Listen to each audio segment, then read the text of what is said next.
नमस्कार.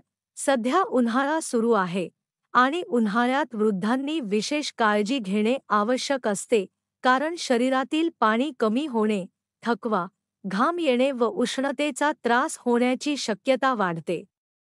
त्यामुळे उन्हाळ्यात निरोगी आणि सक्रिय राहण्यासाठी आपण काय केले पाहिजे, हे आपण बघूया. उन्हाळ्यात वृद्धांनी आपल्या पिण्याच्या पाण्याच्या प्रमाणात वाढ करणे आवश्यक आहे.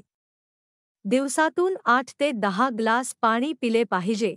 तरीही अशक्त असल्यासारखे वाटत असेल तर ताक, लिंबू पाणी, नारळ पाणी, फळांचा रस किंवा थंड व पाण्याचे प्रमाण असलेली फळे म्हणजेच कलिंगड, टरबूज, खरबूज, संत्री अधून-मधून घेतले पाहिजे आणि महत्त्वाचे म्हणजे कधीही तहान लागण्याची वाट न पाहता थोडं-थोडं पाणी पित राहणे.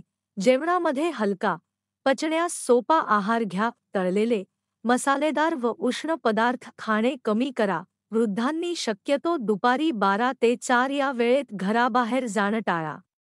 बाहेर जाताना टोपी, छत्री, गॉगल्स वापरा. सुताचे, हलके व सैलसर कपडे वापरा.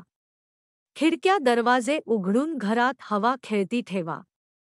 विश्रांती व व्यायाम यामध्ये समतोल ठेवा. उन्हात व्यायाम करू नका. घरातच किंवा सकाळी लवकर करा. पुरेशी झोप घ्या व शरीराला विश्रांती द्या.